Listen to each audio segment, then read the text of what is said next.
can I do?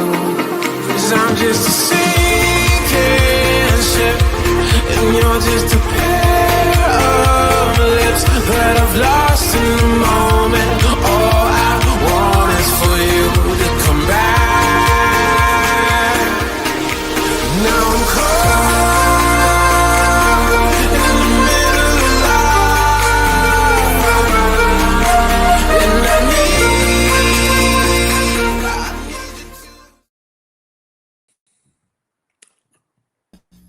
Greetings, everyone, and welcome to another edition of the Red Pill Diaries. And without further ado, I'd like to welcome our returning guest, former Assistant Secretary of the US Treasury, Dr. Paul Craig Roberts. I hope you're having a blessed day, sir. Yes, thank you very much, Rashid. I'm pleased to be back with you.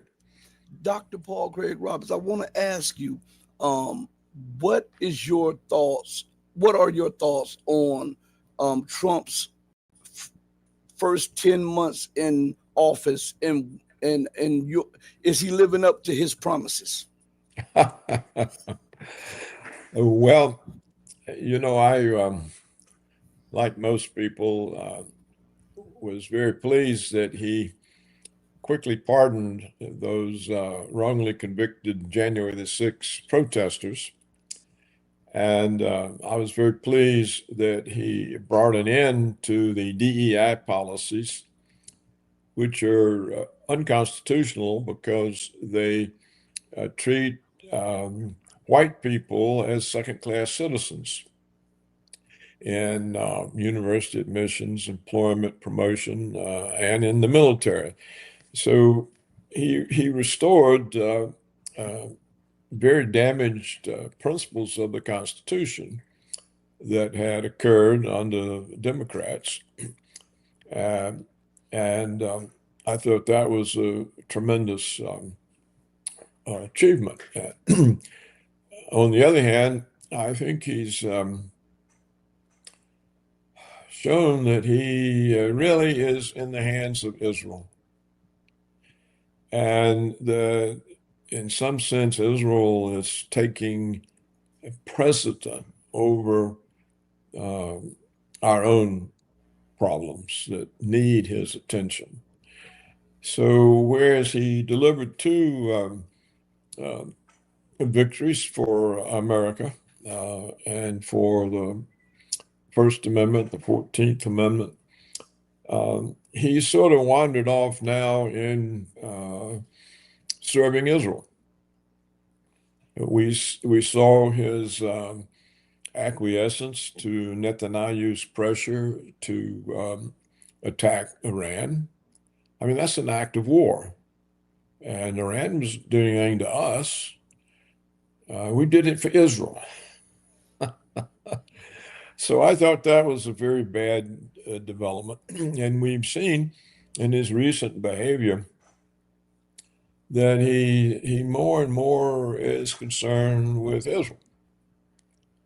We watched him fund the genocide in Gaza. We watched him engineer all the fake peace deals. All of them are fake. And we are expecting another attack by the United States on Iran. We've seen in his handling of the West's conflict with Russia. I mean, Ukraine is the proxy for this conflict. No real effort to come to terms with what the Russians say are the basic cause of the problem. He seems to think that this issue can be solved without addressing the Russian concerns. And he's never shown any inclination to understand what the Russian terms are. So we now have more money going to Ukraine to continue this conflict from us, and also the Europeans are or on the verge, it seems, of confiscating or using the money that were confiscated from Russian central bank assets to transfer it to Ukraine to continue the war. And Trump is talking about sending Patriot Tomahawk missiles and about Ukraine going on the offensive. So it looks like the failure to take this Russian position in any serious way, which would allow the end of a conflict based on a mutual security arrangement between Putin and the West. That seems to be failing. And it seems that there's not any obstacle other than Iran's surrender to further attacks. So when you look at it like this, it seems like he delivered up two things that he thought were really important to his supporters, and now he's wandered off the agenda. And it looks to me like the war is widening. The war with Russia is widening, especially if they send those long-range tomahawks, assuming we have any to send. I mean, it could just be more of Trump's bluster and talk. But it's not a helpful talk if you're trying to get the confidence of the Russians to to come to some sort of general terms that normalize the relations, not just end a conflict, but to end the situation that produces the conflicts. It doesn't seem to be any real effort on the part of the administration to do that. We've seen lately statements both by the NATO Secretary General just the other day and Trump just the other day that sort of demean Russian military capability. They were both speaking as if Russia is some kind of a pussycat that is no real military capability, and therefore they'll have to do as we decide. This is this is so unreal. It's such a misreading of Putin's efforts to avoid a wider conflict. They see efforts to avoid conflict, to not acknowledge provocations in the interest of peace.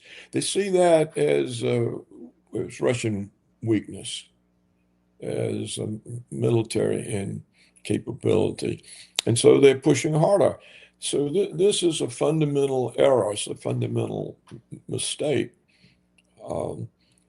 So it's a mixed record. I think he can be given also some credit for closing the border and now trying to deport some of the people who've come in illegally. Actually, I think I'd rather have the immigrant invaders than the white liberals. I'd be prepared for him to deport the governors and legislators and mayors of all the blue cities and keep the immigrant invaders. I think we'd have a better class of people. But it can't be a country if it doesn't have borders. And there can't be any sort of unity if you get overwhelmed with such large numbers of people who are not of your cultural background, your racial background, because they come in and form separate communities. There can't be unity. We become a Tower of Babel. Um, so I think he can be given credit for trying to address this problem. You know, very funny things have come out. We found out that the superintendent of schools in one state was an illegal, and he was registered to vote. And uh, I mean, how does this happen? And we found out the other day that Oregon, the state of Oregon, spends more money on free medical care for illegals than it does on the state police. So, uh, what the Democrats did, they gave the right to illegals to enter the country and be supported at the expense of citizens' uh, property rights, because taxation is a violation of your property rights, because it takes some of your labor, your earnings, and redistributes it elsewhere. And so in Oregon, they're redistributing citizens' income to illegals. Well, what then does citizenship mean? A country in which citizenship doesn't mean anything is not a country. So these things, they have to be addressed. But I think the foreign policy for Trump is a failure. I'd have to give him an F. And I think his kowtowing to Israel raises the question, really, who is the president of the United States? Is it Trump or Netanyahu? And so that's my assessment, Rashid. And this is what the War Secretary had to say. This is a quote from an article on October the 15th. And the article reads like this: U.S. War Secretary threatens Russia. Washington will impose costs on Moscow if the Ukraine conflict isn't settled, Pete Hegseth has said. The U.S. War Department stands ready to do its part and impose costs on Russia over the Ukraine conflict, War Secretary Pete Hegseth has said. Speaking in Brussels, Belgium, on Wednesday ahead of a meeting of countries coordinating military support for Ukraine, he lauded NATO members' recent militarization push. If this war does not end, if there is no path to peace in the short term, then the United States, along with its allies, will take the steps necessary to impose costs on Russia. Now, Dr. Paul Craig Roberts, he is speaking, he is trying to project himself from a position of strength, but we know that America is not in a position of strength vis-a-vis Russia, especially on the European continent, militarily. Now, knowing that, why do you think the United States is trying to talk to Russia as if it is some third tier power, or and does not have the military means to defend itself? Well, because I think Putin has given them that impression. Mm-hmm. Mm-hmm. You see, this war, which has been limited to a very small area, Donbass, it's been going on 4 years. And over the course of the 4 years, every Russian red line declared by Putin has been violated and not enforced. We have even seen the response by the Kremlin to the attack on their strategic bombing fleet, to avoid having to respond as the law requires. Putin said, oh, it wasn't an act of war, it was an act of terrorism. So he refused even to acknowledge the attack on the strategic bombing force. It's not an act of war. And so what happened yesterday was the Russian foreign ministry said, well, if they fire Tomahawk missiles at us, it's just an act of terrorism. So they have canceled what Putin recently said,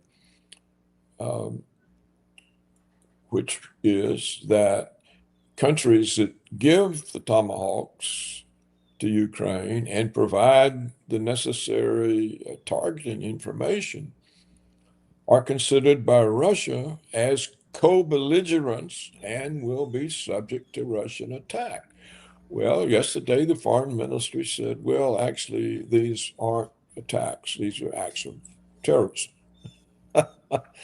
So when Putin and the foreign ministry and the Kremlin create the impression that there are no red lines, that anything the West does will be ignored or declared something other than an act of war, it encourages these provocations, and it makes the West think, it makes the people in Washington think. And of course, you got to remember they're already overflowing with hubris and arrogance and hegemony.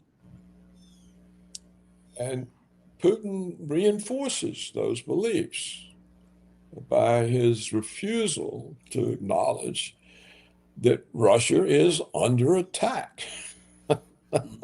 So that's the reason it happens, Rashid. I think, you and I know that we would not fare well in a war with Russia, any kind of war, not a conventional war, not a nuclear war. But the people in Washington don't know that. They think that Russia is not really that much of an adversary. And Putin, as I've said, has given them that impression. And he's never done anything to make them realize that messing with Russia is dangerous. So I think, my position from the beginning, from the first opening days of the conflict in February of 2022, my position has been that Putin had made a strategic blunder that would cause the war to ever widen. And it would get wider and wider, and sooner or later spiral out of control. And so it is now spiraling out of control, but Putin simply won't acknowledge it. So it may be that that's the Russian plan. They just won't acknowledge that the West is at war with them. And by declaring whatever we do an act of terrorism, not an act of war. So, at some point, if Putin continues like this, they'll be in a corner. The back will be at the wall. No possibility of any more denial. And that's when the proverbial hits the fan. So Putin's way of conducting this conflict, he made this decision in order to avoid a wider war.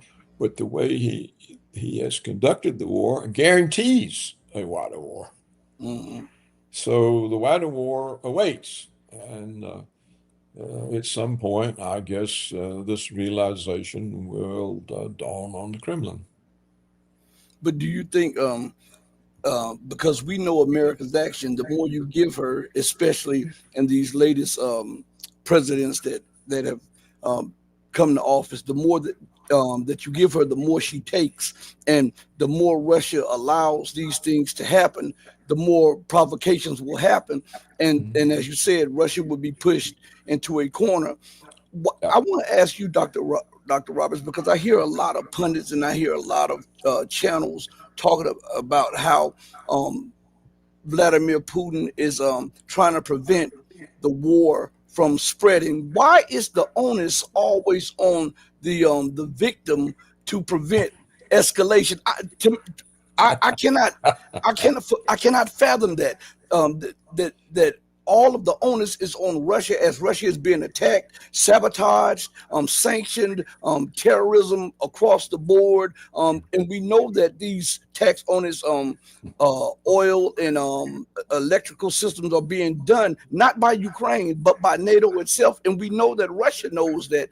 So why are pundits and hosts of platforms putting all of the onus on Russia not to respond in kind?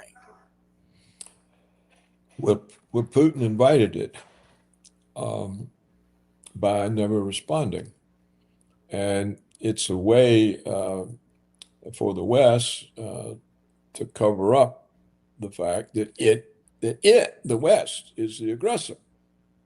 Because the aggressor is Putin if he doesn't do what is necessary to end the war, prevent it from spreading, and so on. And so Putin has complied with this. He brought it on himself. And it's now institutionalized, it's established. So how does he get out of it? How can he get out of this role that he put himself in and he's been in for so long that he now bears the onus for the entirety of the conflict? It's all his fault. Well, that serves Washington, because as long as Putin agrees that Washington is not behaving aggressively, then the definition of aggressive is Putin's failure to surrender. Mm-hmm. And that's the position Putin has put himself in. He's responsible for the aggression because he hasn't surrendered. It is beyond belief. But do you think he is behind closed doors? His generals and advisors are getting fed up, because there was a poll that saying they support him as the president, but people are getting fed up that the war continues to go on, and that Russia needs to nip it in the bud, and also that Russia needs to slap the West in the face with an arresting moment. And I brought this up on a previous show, that I asked former CIA analyst Larry Johnson, because he had just come from Russia and he had just talked to a lot of Russian people, and I asked him, well, if the United States supplies the tomahawks, whether they're obsolete or whatever, it still is a strategic weapon, and it still is going past the red line of Russia, which would have cost a nuclear exchange 10, 20 years ago.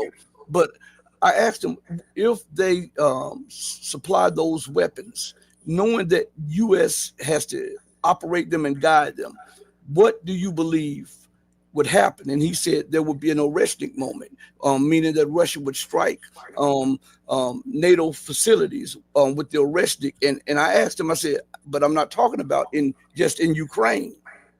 And he said that he believed that that Russia would strike outside of you, maybe in one of the surrounding NATO facilities in surrounding nations. What do you think about that?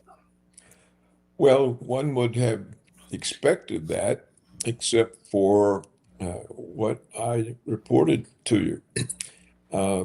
The Russian Foreign Ministry has said the use of tomahawks against Russia is not an act of war, it's an act of terrorism. And that the purpose of using tomahawks against Russia is to further widen the conflict. And so it shows that Russia isn't going to take any action, because if they do, then the United States will have succeeded in further widening the conflict. And of course, Russia will be blamed for it, because that's the position, as we've discussed this morning, that Putin has allowed Russia to be put in.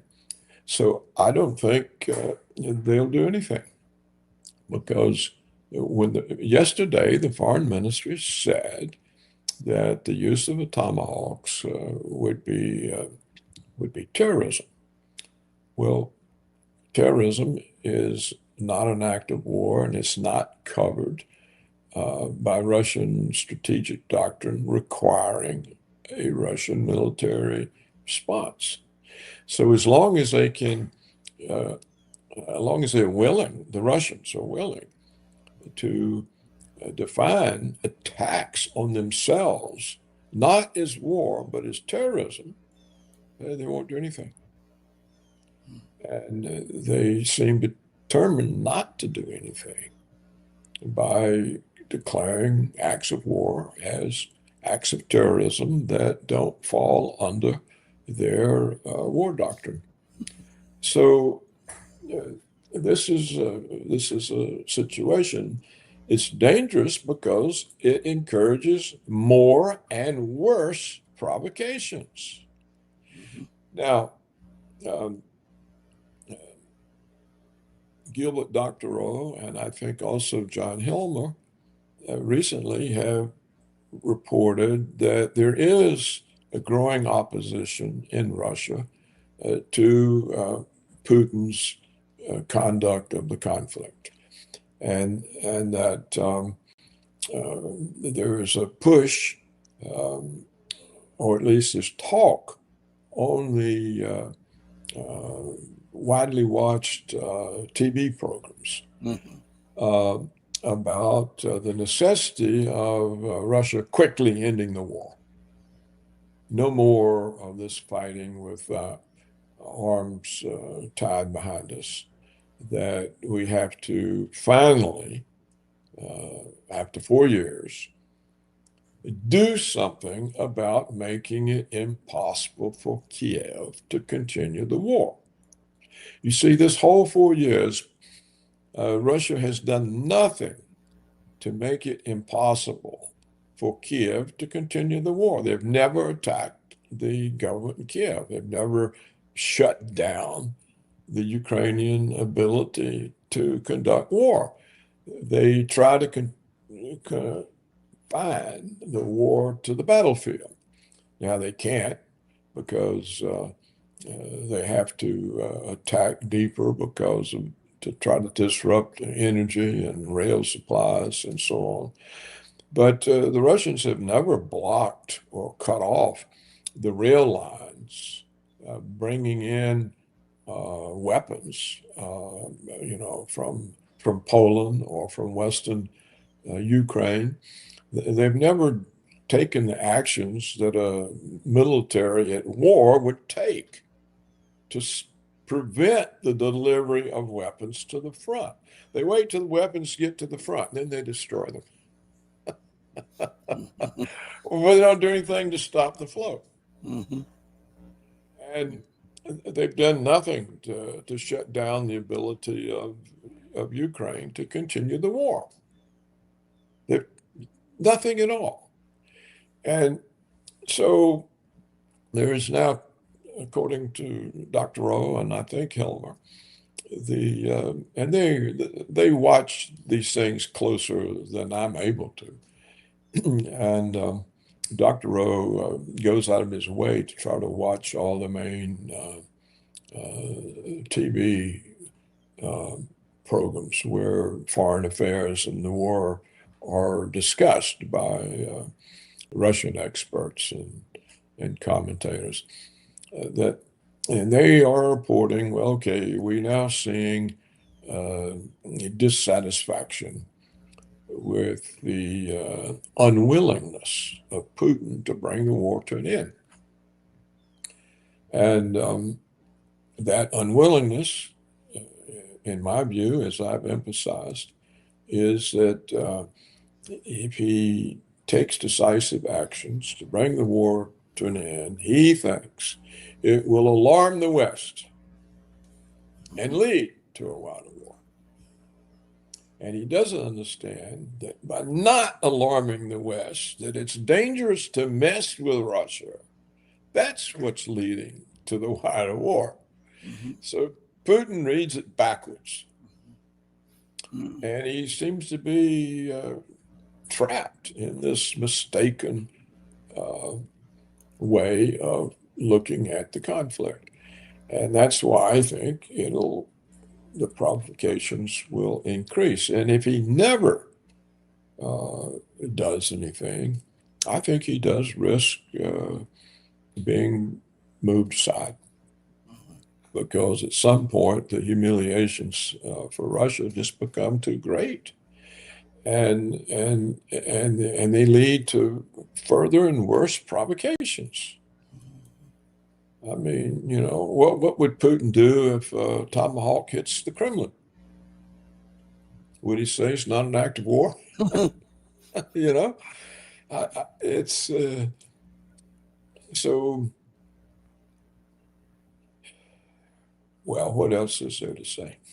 Yeah, even remember a while ago, a drone hit the Kremlin, close to the office of the of Vladimir Putin, and we know that that was a drone given by the West. Now, this is what I've taken a lot of heat for this because I have been saying for the longest that I would issue a direct statement to the West, and I would say from this point on, and I've been saying this since the war started, from this point on, that Russia will interdict any weapons being brought across into Ukraine's border to fight this war with us. And I said that I would tell the West that if we would not strike only in Ukraine, but we would strike on the nation that is bringing the weapons in, and follow that up if they continue to do so, because I don't think that some of the people that are not from the West understands that the empire will keep going,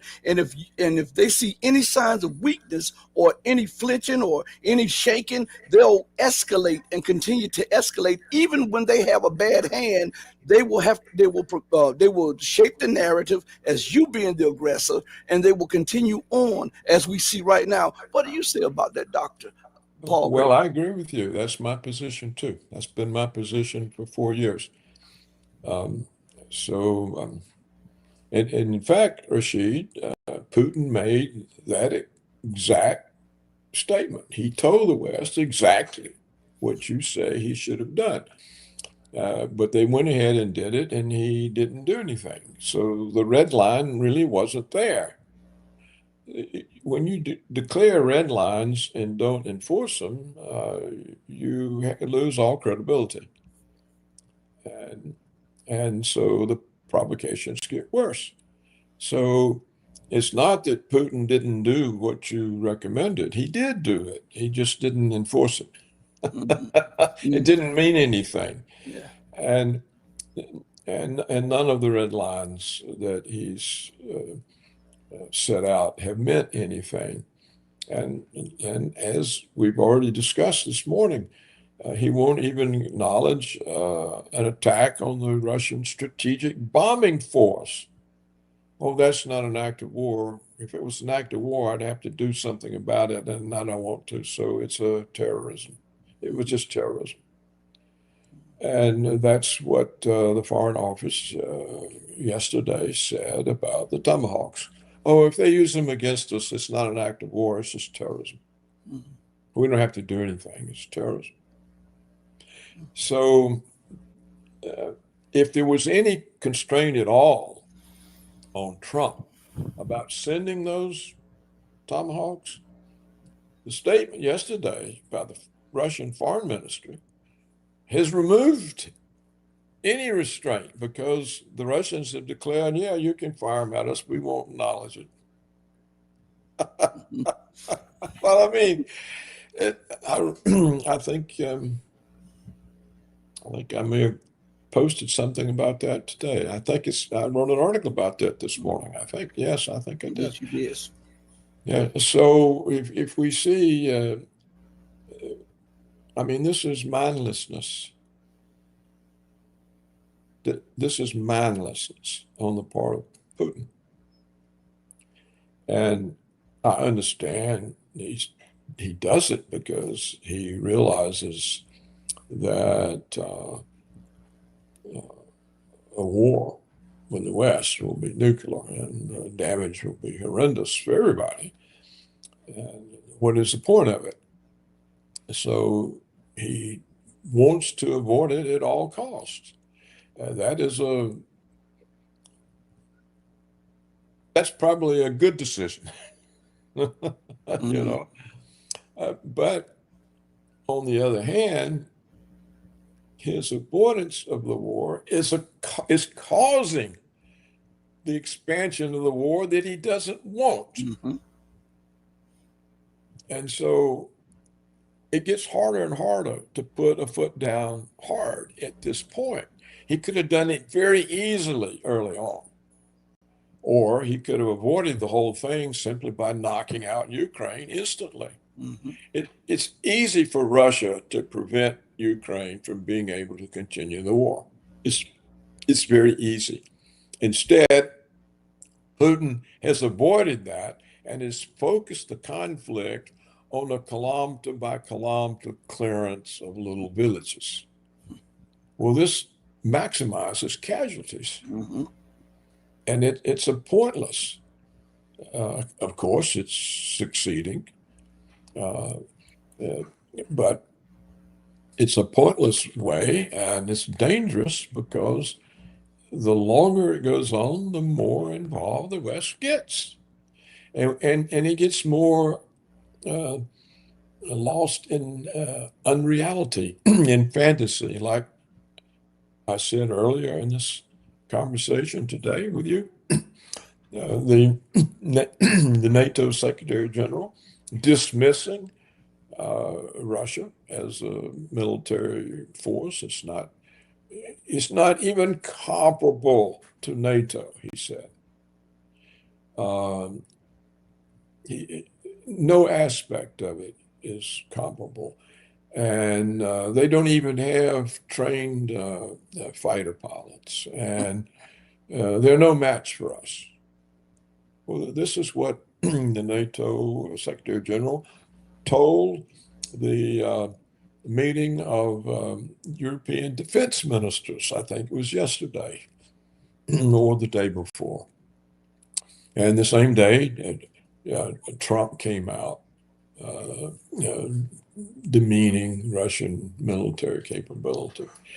So the West regards Russia as an insubstantial enemy militarily, and that's Putin's fault. Mm. Do you believe that this big talk by NATO could be because they understand that if Russia were to escalate, that they have no way of defeating Russia militarily? Because if we look at the situation, Russia has destroyed the highly trained and most armed forces outside of U.S. forces 4 times, which is the Ukrainian army. I remember them saying at the beginning of the war that Ukrainian army was the most trained, the best trained, and the most armed outside of the U.S. And now Russia has destroyed that army, going on this 4th time. And Russia has demonstrated new military capabilities that the U.S. has not even had, does not even have at this moment. Could you believe that's bluster from the empire to try to cower Russia, or to try to make Russia think, okay, if you respond to our escalation, then there is no way you can defeat us on the battlefield, when they really have people who understand in the background that militarily, especially in Europe, that they cannot uh, compete with Russia on the European battlefield. Well, no, I don't think that. I don't think that's so. I think what the NATO Secretary General was doing was preparing the European country's defense ministers for the coming war against Russia. You know, we've had the German chancellor say that Germany is preparing for war with Russia in a few years. We've had the British government say we're preparing for war with Russia. The Polish government, we're preparing for war with Russia. So I think it was just a meeting to rah-rah, let's get on with the preparation so that all the European countries are prepared for this war. And I don't think they believe Russia will use any nuclear weapons or even the Oreshnik conventional weapon. And I think that they understand that Russia is capable as it is, cannot conduct a war on its frontier ranging from the Baltic all the way through Poland, Ukraine, Romania, Moldova, all the way into Georgia. You know, just last week we tried again to overthrow the Georgian government. It was a coup attempt, according to the Georgian government. They said the European intelligence services were in here using political opponents financed by American NGOs. They attempted a coup. So, and we'll continue to attempt a coup until we succeed. And then we'll use Georgia to open another front. Mm-hmm. So you're talking about, I don't know what the length is, but it's at least a couple of 1,000 kilometers. Now, you can't fight a ground war on that basis. I mean, it would take the entire Russian army with conscription, and they'd have to borrow the entire Chinese army, you know? And there's just, it's too much. And if anything, that would force the Russians to use Oreshniks or nuclear weapons. And I wrote not long ago that the West is mistaken to overlook that fact, that if they have such a wide, long front with Russia, the Russians can't defend. You know, it's a huge country. They can't defend all the borders conventionally at the same time, and so it would lead directly to nuclear war. And we shouldn't forget, Rashid, that the Russian nuclear capability is substantially greater than ours. Their ICBMs are supersonic. Some of them travel at Mach 10. And they randomly change the trajectory in flight. So you can't intercept them. You don't know where they're going to be in a second. and they're extremely powerful. It only takes a few. I mean, I think 6 of them would probably exterminate Europe and England. And 6 would probably take us out. It doesn't take many. And then they have this underwater torpedo it's a nuclear weapon fired by submarines off our coast. And they travel through the water, and the explosion of them creates massive tsunamis that would flood the entire east coast of the United States. And according to reports I read, Florida, the entirety of Florida would be underwater. Well, what can you do about these weapons. Why invite an attack that can't be resisted? But that's what we intend on doing, it seems.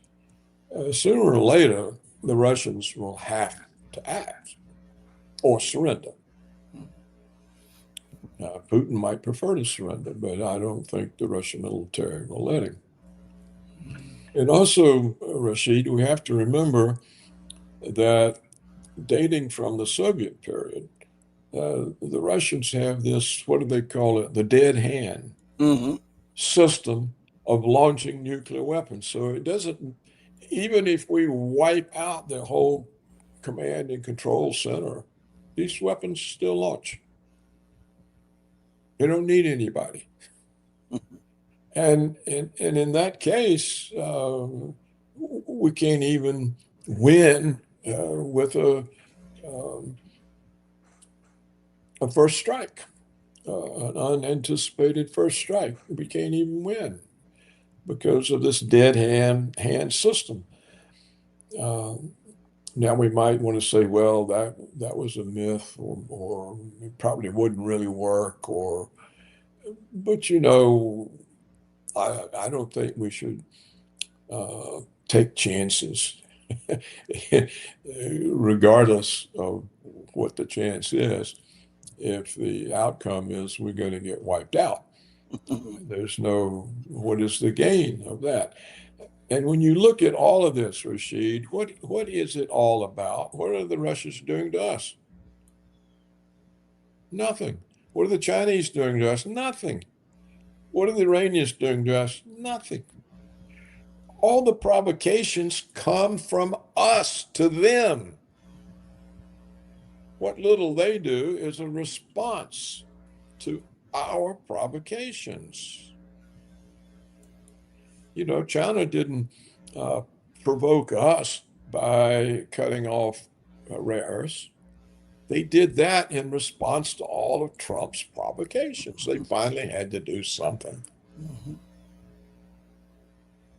So it's this whole picture that's been created in the West, in the United States, and Canada, and Australia, of a Russian enemy, a Chinese enemy, an Iranian enemy. Oh, we've got to get them over there before they're over here. This is nonsense. There's no such enemy. None of them have war plans for attacking us, except in response to our attack on them. They don't have the doctrine of hegemony over the world. Oh, we've got to suppress the Americans so that they don't interfere with our hegemony. Nobody declares that but Washington. So this whole thing is a production of the American Zionist neoconservative doctrine of American hegemony. And that's what this is about. Russia and China can serve as constraints on American unilateralism, and we won't accept that. And so, or the neoconservatives won't accept that. So we have to somehow diminish, defeat Russia and China so they can't interfere with American unilateralism. This is all this war is about. It's not about anything else. Nothing at all, but the doctrine of a double handful of Zionists, neoconservatives, the Wolfowitz doctrine. Principal goal of American foreign policy is to prevent the rise of any country that could serve as a restraint on American unilateralism. No president, certainly not even Trump, has repudiated this doctrine. It's still American foreign policy. And that is the sole reason for the conflicts.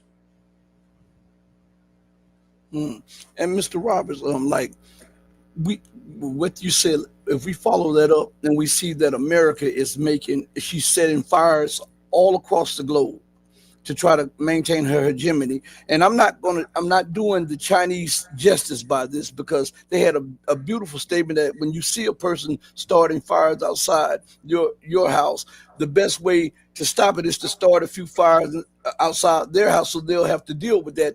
Why has Russia allowed America and NATO to strategically eliminate all of its trading partners and all of its um, uh, uh, allies, like Syria, like Iraq, Lebanon, Libya, and all of this stuff, without putting more and even right now, as we talked about, the color revolution in Georgia, what they're doing in Moldova, what they have done in Ukraine, and what they're trying to do in Armenia and Azerbaijan. Why? Because if they continue to allow this to happen, they expend more time, more money, more people, more efforts, instead of nipping it in the bud before it takes legs and walk.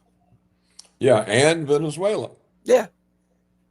Well, yeah, I think we've been talking about that all morning, Rashid, and I think the reason is Putin believes if they take any decisive action anywhere, it confirms the Western propaganda that they're out to rebuild the Soviet empire, and that this will give a more convincing belief to the European countries and to Washington that they have to prepare for a war against the coming Russian aggression. So I think that's the way. Plus, I think this is reinforced by the professor intellectual class in Russia that really wants to be part of the Western system, and so doesn't want to do anything that alienates the West. And I think this influence is declining in Russia. But at the beginning of the conflict in Iran, it was still quite strong. And I think it put in place an attitude that prevails that if we're very decisive, it'll alarm the Americans and the Europeans, and it'll make it more difficult to reach an agreement. I don't think there's any possibility of an agreement. This was made clear between December of 2021 and February of 2022, prior to the Russian intervention in Donbass. It was made clear what we had for a couple of months. Massive efforts made by Putin and the foreign minister Lavrov. Massive efforts with the Biden regime, with the EU, the European Union, and with NATO, begging for a mutual security agreement. They got the cold shoulder all across the board. No. Well, if you won't give a country a mutual security agreement, that means security for them, but also for you. Mm-hmm. Then clearly your intention toward them is war. Mm-hmm. So it's been made clear. You may remember Blinken, the Biden Secretary of State. He was absolutely firm, refused face to face with Putin any kind of accommodation of Russian security interests. Well, if that's the situation, sooner or later it's war. There's no other way. And so when I see practically every day another statement by Putin and Lavrov, oh, we're hoping for negotiations. We're willing to talk to Ukraine. We're willing to talk to the Americans. We're ready for a negotiation. When I see this, I say, why don't these people shut up? They're just making the situation worse for themselves. It's almost like they're on their knees begging, and nobody's going to pay any attention to them. already that no, their threats are meaningless. No one pays any attention. We've had 4 years of declared red lines never enforced. And now, as we've talked about all morning, they won't even acknowledge acts of war against them, the Russians. They won't even acknowledge an attack on strategic bombers was an act of war. Oh, no, it was an act of terrorism. We didn't have to do anything. And now, yesterday, the foreign ministry says, well, these tomahawks, if they fire them at us, that's just terrorism. So that encourages war. And for some reason, Putin can't understand that. And I don't know why. It's certainly not avoiding war. It's encouraging it. And Dr. Roberts, don't forget that prior to striking Russia's strategic bombers and their second strike capability, that the United States and NATO struck their forward radars, their early warning radars also. Yeah, that's right, Rashid, you're right. So we've had a conflict that Putin has not tried to win. He's permitted it to go on 4 years, and consequently, the West has gotten more and more involved, each step being a little more provocative than the previous, and there's no response. And so the question is, what's next? And possibly people in Russia that are decision makers will decide that this isn't working and that they can't tolerate any longer, and that the only real solution is to quickly knock Ukraine out of the conflict before it can go any wider. And that is a much better alternative than sitting there accepting acts of war and denying them. No, it didn't really happen. So I don't know. We'll see. I kind of stick to my long time prediction that the failure to end this war means it will spiral out of control and there'll be a huge war. And it'll all come from Putin trying to avoid war. The attempt to avoid war is going to provoke a very large war. And it's a strategic blunder that the whole world will suffer for.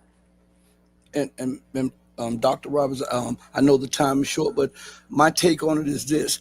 Even right now, if Russia moves to end the war in Ukraine, and they go full blast, I still believe that they have to send a signal to the West, because the West has already said that they are so invested in this that I believe that they may have to strike outside of Ukraine to let the West know, because you see how things are going right now, and especially how Zelensky now has taken over Odessa through military dictatorship there, because he knows that is strategic. And those were on orders of NATO.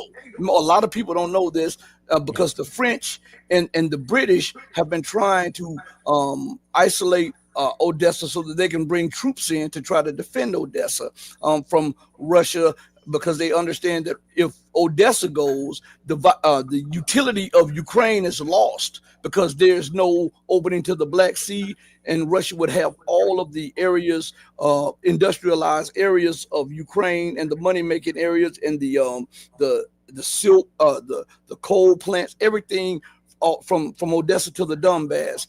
I believe that the only way that this could stop is not just pounding the Ukrainian armed forces, because remember that they're the puppets. You have to hit the puppeteers to stop the legs and the arms from moving and dancing the puppet. So I believe that Russia would have to do something outside of what they have been doing to end this war, and it has to do with more than just Ukraine.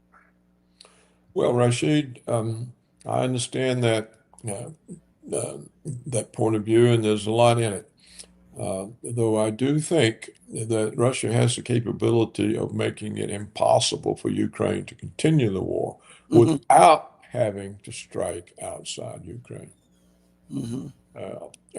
All they have to do is to destroy the government's capabilities in Kiev of conducting war, and they can very easily destroy the rail lines, bringing in weapons or moving troops. They can do this, and they can do that without striking Germany, for example.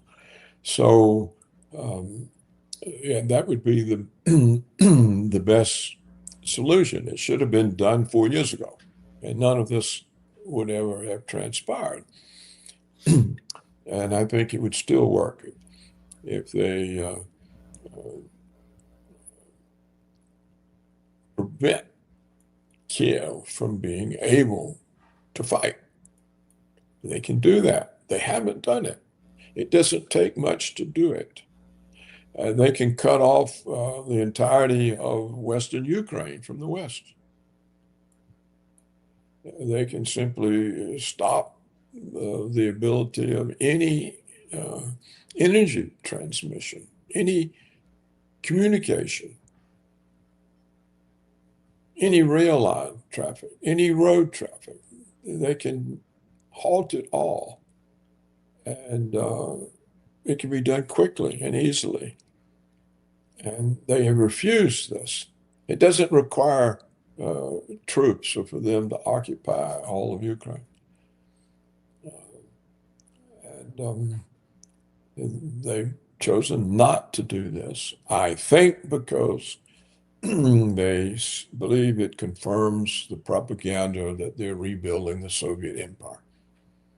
And that once the West can wave that flag, then the war just will get bigger. I don't think so. I think if the war is finished decisively, everyone says, well, look, that's what will happen to us. They're not going to tolerate. Putin said years ago that Russia would never again fight a war on her own territory. That's precisely what Russia is doing. Mm-hmm. Mm-hmm. So Russia needs to end the war this week, not by a peace negotiation, which is meaningless unless Russia surrenders and accepts Zelensky's terms, Trump's terms. The only option Russia has is to win militarily, decisively, immediately. I think that's the only thing that has any chance of stopping the movement toward a much wider war that in the end will be nuclear. And why the Russian government can't realize that, I just don't know. I can understand, as I've said several times today, they're reading it backwards and think decisive action causes war, when in fact it's the absence of decisive action that's causing war. And if they wait much longer, the only decisive action they'll have will be a general attack on the West. Mm-hmm. So in closing, Dr. Roberts, this is this is like one question, but it's three or four rolled up into one. Will we have war on Venezuela in the next few weeks to months because of all of the naval buildup? Would war with Iran come in the next few months? And will Russia up the ante and end this war in Ukraine? Well, Rashid, I don't know. The reports are that Maduro in Venezuela had offered all kinds of concessions to Trump. He offered them a share in the oil company and all sorts of things, trying to avoid his overthrow. Um, I just don't know. Washington may prefer to overthrow him as a lesson to others. Um, and also, of course, if Washington overthrows him, it shows that that the strategic arrangement Venezuela had with Russia didn't mean anything. Now, I don't know that that arrangement really covers any sort of military support, uh, but clearly the Russians aren't going to do anything to help Maduro. And so the effect is to weaken BRICS because everybody says, well, look, the Russians, they never do anything. So how are we safe? I mean, BRICS really is based on uh, the military capability of Russia and China. And if it's ineffectual, then members of BRICS will think twice about being members. You know, already Trump, yesterday it was, I think, Trump said, BRICS is already falling apart. Mhm. Well, he means the Russians don't ever do anything, and so what are these people rallying around Russia for? I mean, this was a Russian idea, BRICS. And so that's the reason we might like to overthrow. I mean, Maduro, I think it's at the point Maduro could offer us the entire country. We still, when I say we, I mean United Washington, States. Mhm. still would decide to overthrow him as a lesson and as a way of breaking up BRICS. Well, and let me interject real quick on what you said. Just yesterday, Donald Trump said that he gave authorization to the CIA for covert operations in Venezuela. So that is more weight to what you just said about even if he offered them the country now as a lesson to the rest of the world, the United States may continue on doing what they're doing.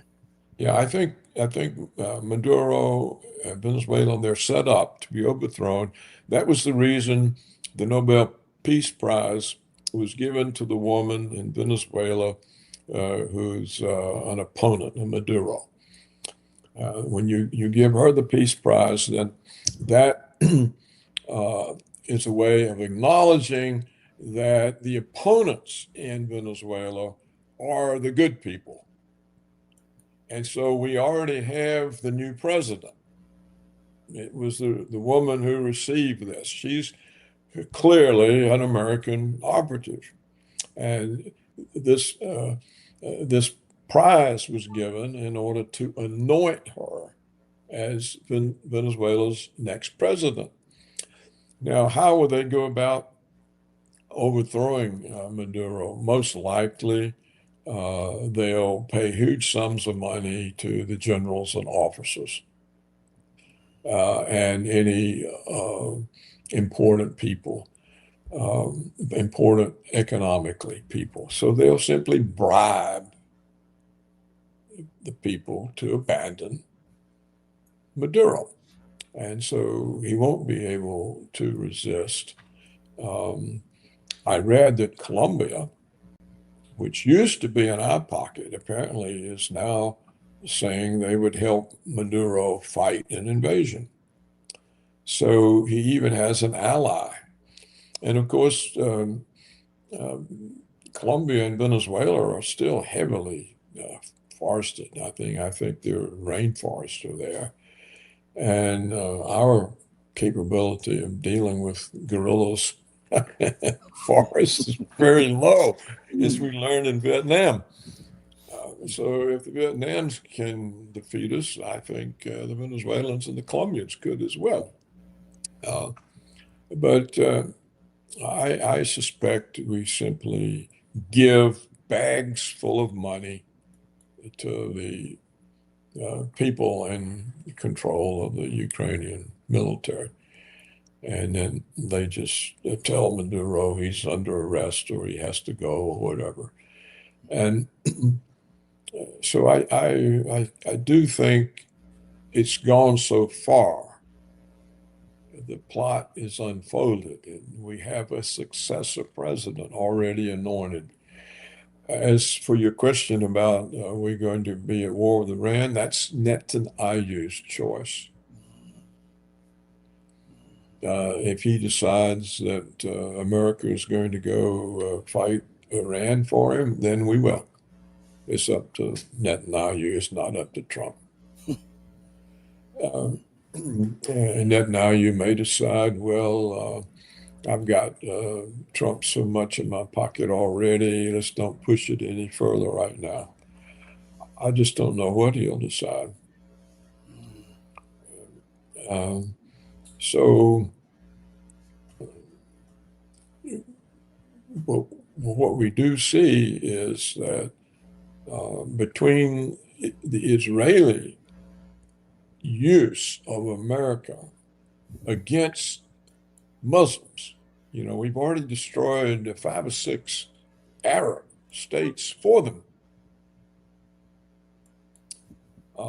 Between that aggression and between the American Zionist foreign policy of we can't tolerate any country that can constrain our unilateralism, our own aggression,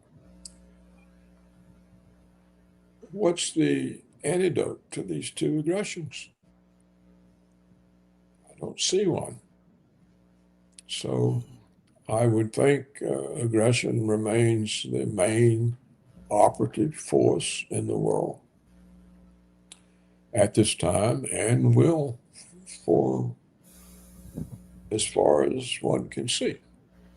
So all the talk about peace and all this is, the Nobel Peace Prize was Christian. It's now called a Nordic War Prize. And that's what it is. And it shows not even the Nobel Peace Prize Committee is independent of Washington. They have to give it to somebody that serves our foreign policy. And in this case, it helps to overthrow Maduro. And even though he's offered to give back the oil company, which his predecessor nationalized for the Ukrainian people, he's offered to give it back to the Americans. And so there you have it, Rashid. It's a pleasure to talk to you. You're very well informed and you ask good questions, and I hope your audience appreciates you. Thank you. And I would like to have, if there is a URL of this program, if you post it around places that don't immediately take it down, please send me a URL. I'll do it right after the show. Right after the I'd show. like to post it myself. And as I say, I hope your audience appreciates you. And I congratulate you and thank you for your courage, because you're going against very dangerous people. Yes, sir. Thank you so much, Mr. Roberts. And you're welcome on the show anytime. And I just want to take the time out to thank you for giving us an hour plus of your time, because you're a busy man, and I know that you are. And we really, really appreciate you. Well, I'm busy trying to get the truth out, and that's what you help do. So you don't have to make any apologies to using my time. This is what my time's supposed to be for. Okay, Rashid, all the best to you. You too, and I'll talk to you later, and I'll send you the link right after the show, Mr. Roberts. Thanks very much. All right. Everybody, I want to say this in closing. As I always say, do right by others, not because there's some material gain or because there's some accolades behind it. Do right by others because it's the right the humane, and the godly thing to do. Because remember, even when no one else is watching you, God Almighty is watching you. And as my late mother used to always say, God sits high, but he looks low. Know that I love each and every one of you who loves truth, but know that the love that I have for you will always pale in comparison to the love that God has for you. Until we next speak again, stay strong, stay true, but above all things, remember to stay righteous. Hey, mama, your baby boy loves you more than life. Deuces, everybody. Thank you for joining me. We're out of here. Peace.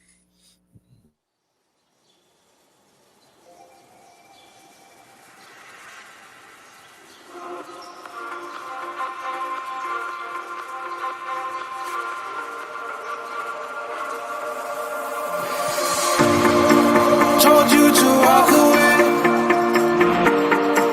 That was my first and last mistake. I'm blue without your face. But what can I do? 'Cause I'm just a sinking ship, and you're just a pair of lips that I've lost.